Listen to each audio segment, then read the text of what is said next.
Yo everyone, and welcome back to my channel. So today I'm going to be doing a review on one of the latest eyeshadow palettes that was released by Tarte Cosmetics recently, and it is called the Tartlette in Bloom Amazonian Clay palette. This is the second Tartlette palette to be released by Tarte Cosmetics, the first one just being just the normal Tartlette one, and I do have that one as well.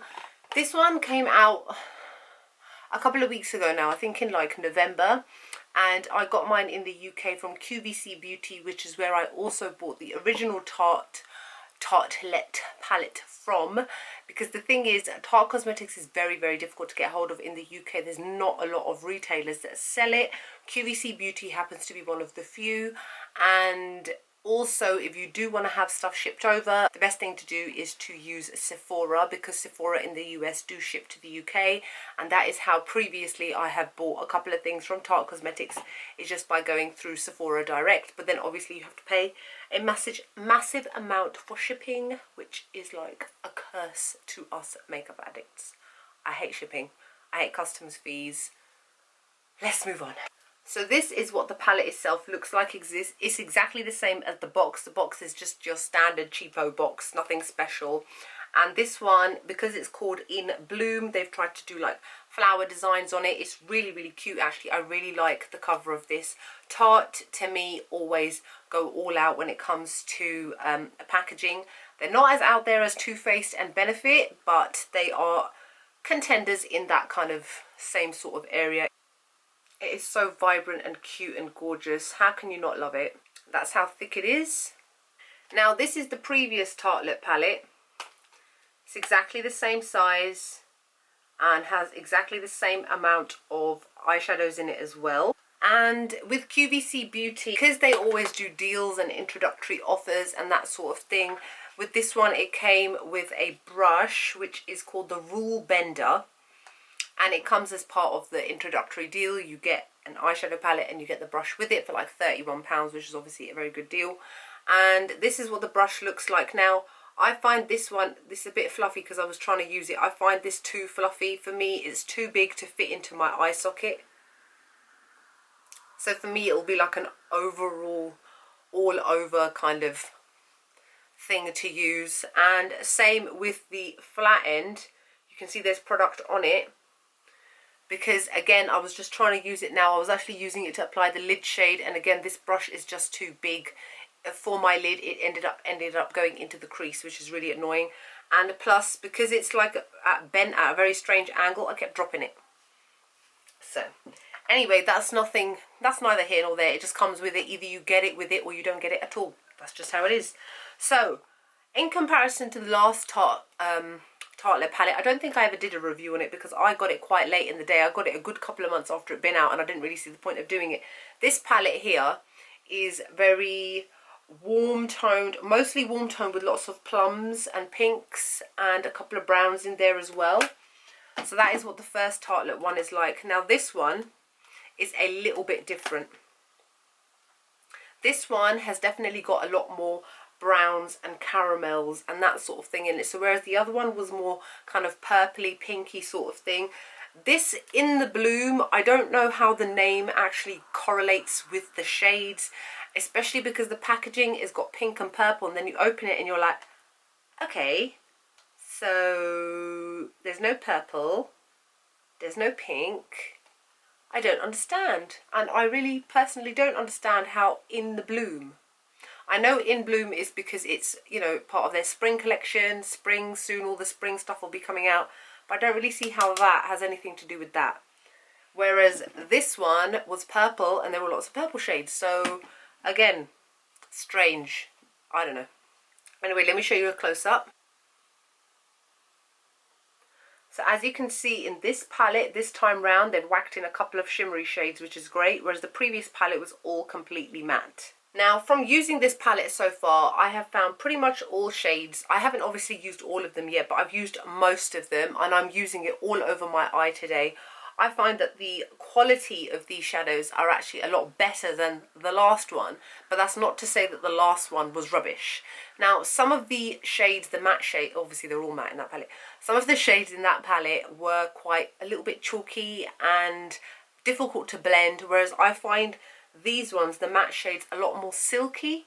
They still have that standard fallout which you get from all Tarte eyeshadows. I've noticed they're very, when you put your brush into the actual product itself, it kicks up a lot of dust, and that doesn't mean that you get fallout on your face as long as you obviously tap off your brush. I still find that with this. However, I do find that they blend a lot more easily than the last one. When it comes to matte shades, sometimes it can be very, very difficult. There's a very obvious scent of cocoa, of chocolate, which is obviously lovely. But generally, I think this is a very good eyeshadow palette. I actually tend to get eyeshadow palettes more nowadays than I do single eyeshadows, mostly because it's more cost effective. You get colours that match each other. It's easier in terms of travelling. I go to the gym 4 times a week. I have to take my eyeshadows with me. Instead of taking individual one, it's easier to just take one palette. So overall, I think this is a very, very good palette. Is it a must-have? I would say no. Why is that? Because they're all neutral, warm shades, maybe 1 or 2 cool tones thrown in, but it's nothing out there. It's nothing extraordinary. It's nothing like, oh my god, it's so new, it's so different. All these shades have been done to death. So again, it's a nice to have if you do like these kind of shades, which generally most people do. You like your browns and your warm tones and that sort of thing. You can wear to work, you can wear to school, to college, and these are the shades that generally tend to suit everyone and anybody. The quality of Tarte's eyeshadows are generally very good. They aren't the best in the market. For me, the best is Makeup Geek. Anastasia Beverly Hills have got very good range as well, and Urban Decay as well. And Tarte's are not quite there, but they're getting there, I would say. I think that their blushes are very, very good. I've not tried their new lip paints yet. I'll be looking forward to trying those eventually.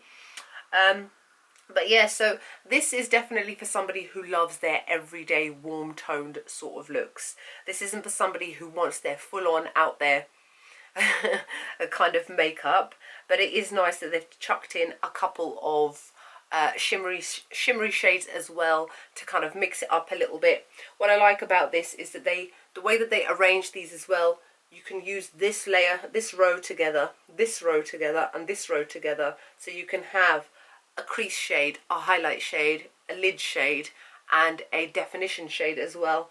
And then you can also go downwards, so they can all be used together, but it also makes it easy in terms of trying to figure it out in your mind, even though today's eye look kind of went a bit, so that may not make sense. Okay, so I'm going to quickly swatch these all for you just so that you can see on my hand how it comes out. Oh, I also forgot to say it comes with a really decent sized mirror, which does come in handy. I did use it today. Yeah, so it's decent. Packaging is good quality as well. And the mirror doesn't flop back like some of them do, so you don't have to worry about holding it up. It's very sturdy and good quality. And then it says Tartlette in bloom down here as well. So this first shade here is called Charmer. This is a very pale, neutral, warm toned beige shade, which is excellent to use on the brow bone and not really anywhere else, to be honest. This is 2 swatches I've put on here. This one here is called Jet Setter, and that is another matte shade. It's a medium toned greyish brown. Nice to use as a transitional crease shade. This shade here is called Rocker. This is a taupey silvery brown, and this is one of the frosted shades. Really gorgeous. This next shade is called Smoke Show. This is a very deep, cool toned brown, but it's very, very pigmented and very easy to blend. This shade here is called Flower Child. This one is almost invisible on my lid, so I tend to use it as an all over base shade just to mattify my eye and neutralize any colour underneath. It's a very light, medium peachy sort of colour, and it's got a matte finish, but it does come off as a bit chalky. But again, on me it's fine because I just use it as an all over lid colour. But it does kick up a lot of dust. This shade here is called Smarty Pants, and this one is a very light, medium browny orangey shade.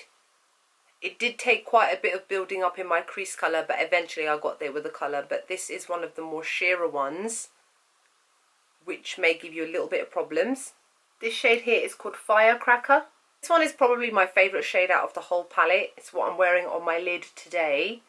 and it's a medium bronzy copper shade, and obviously it's Frost, and it had very, very good colour payoff, and it blended in really nicely onto my lid. Here you go, you can see it on my lid. It's a very pretty colour and very unique colour as well. Not enough to justify getting the whole palette just for one shade though. This shade here is called Activist, and this is another dark brown shade. But this one is definitely more brown, whereas the one above it, which was called Smoke Screen, has got more of a greyish brown tone to it. This shade here is called Funny Girl, and this is the third out of the frosty shades. This one is a lovely light medium gold shade, and obviously it's frosted. And that's what I'm wearing on my teared up today. It's got very good colour payoff. This one here is called Sweetheart.